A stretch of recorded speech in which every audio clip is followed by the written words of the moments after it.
Imagine you wake up one day and there's no electricity, no money, no internet, and no work or school. Nothing you're used to. No, you're not in California when they shut the power off. You're not even in your own home.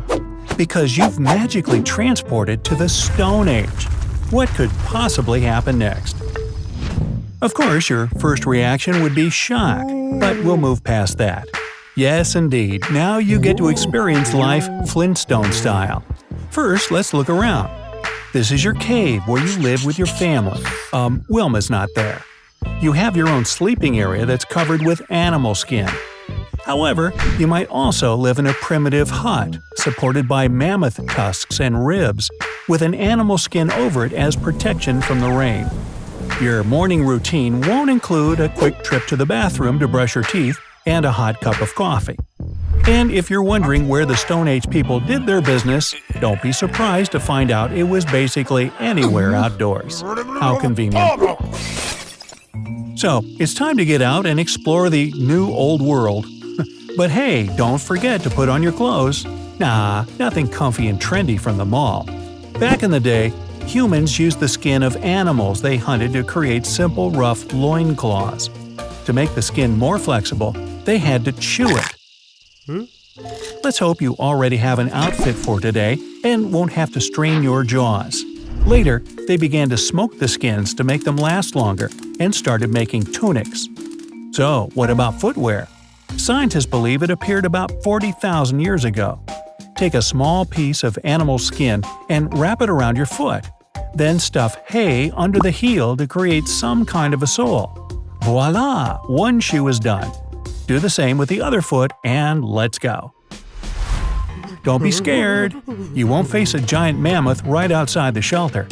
Ancient humans were pretty smart and learned animals' habits because it was the only way to survive in the wild. So they chose caves or built huts in the safest places they could find. Now go down to the river and wash your face.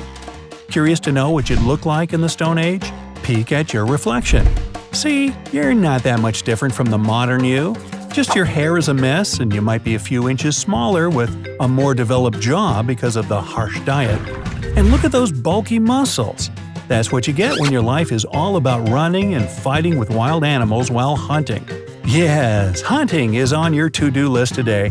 Just wait for it. But now it's time for breakfast. Luckily, you have some leftovers from dinner. Eggs, wild fruits, and berries. Sorry, no gas stove to cook the eggs. Want to try to do it on the fire? Okay, I'll help you.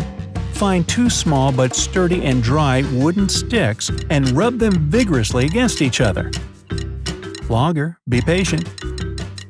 Oh, finally there's an ember. Good job! Now you can cook your breakfast using a stone as a frying pan. Need a fork? Way too early for that thing. See that seashell attached to a wooden stick? That's your spoon. Come on, the jungle is waiting for you! Thankfully, the Ice Age is long gone, so the weather is warm, and lush greenery is in abundance. That's good for you, since you have to pick different edible plants, nuts, fruits, and wild grains. It wasn't until around 10,000 BCE that the Stone Age folks learned how to grow their crops and domesticate animals. And they could finally stop moving from place to place in search of best hunting grounds. Look, here are some grapes. Let's snatch them. But how do we gather grains, you're wondering? Well, allow me to introduce you to the Stone Age tools. By the way, the Stone Age got its name thanks to the tools the humans invented that were made of wood. Nah, stone! Let me be your helper again. Here's a U-shaped stone sickle that knocks down the grain stalks. Time to bring everything you've collected to your camp. Now that the shock of time traveling has worn off, you notice that there are a few other huts near your dwelling.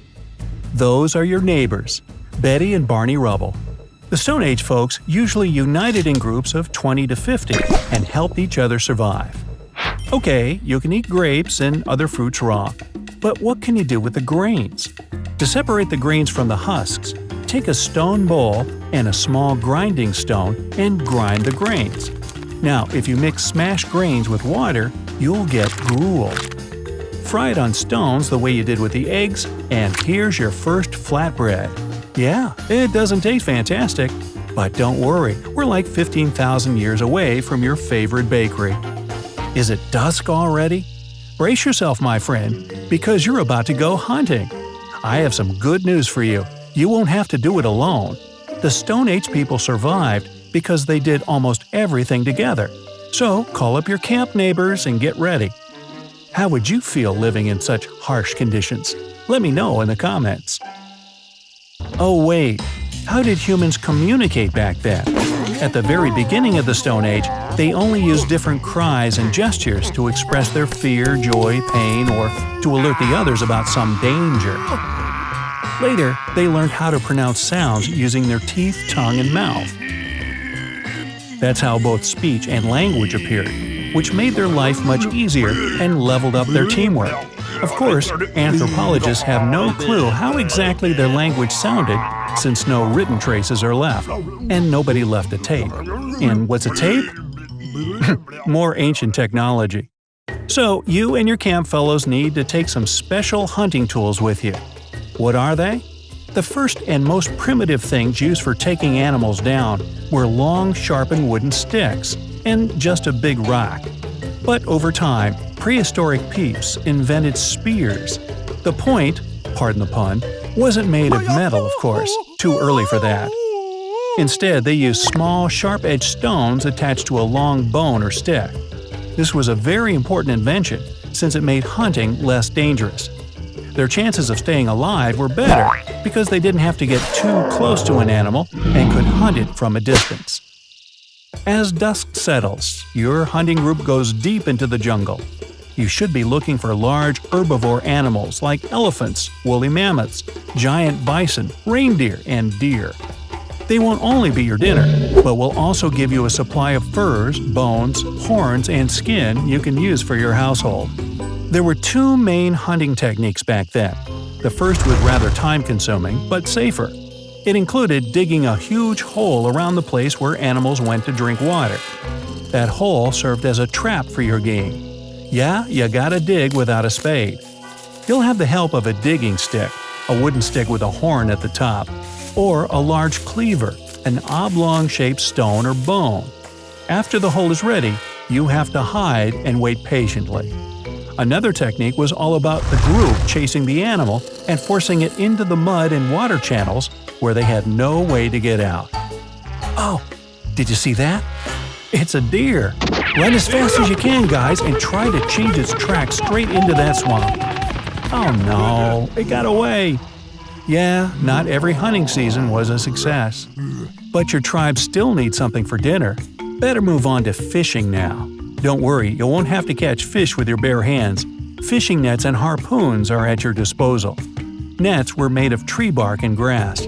The oldest one found by archaeologists dates back to 8300 BCE. Harpoons, made of antlers, usually had a rope to bring the catch into the fisher.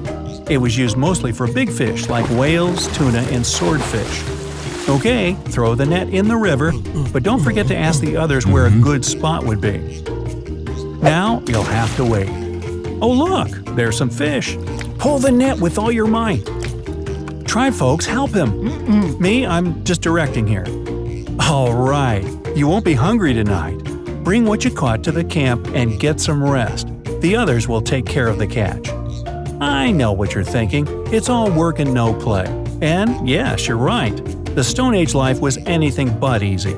But still, humans had some kind of entertainment. No, you're not going to an amusement park or a cinema, but you can pass the time playing music on the flutes made from bird bones and mammoth ivory. Some crafting is another option. Make necklaces and bracelets from tusks, bones, and shells. Or get full-on artsy and draw patterns on your body using a paint made from ochre, a type of red clay, or carve some pictures in the cave. Carve something crazy to make the archaeologists wonder. Hey, can you smell that? It's dinner! Go enjoy it, you deserve it. That other smell? I already had dinner, can't you tell? Hey, if you learned something new today, then give the video a like and share it with a friend. And here are some other cool videos I think you'll enjoy. Just click to the left or right, and remember, stay on the bright side of life.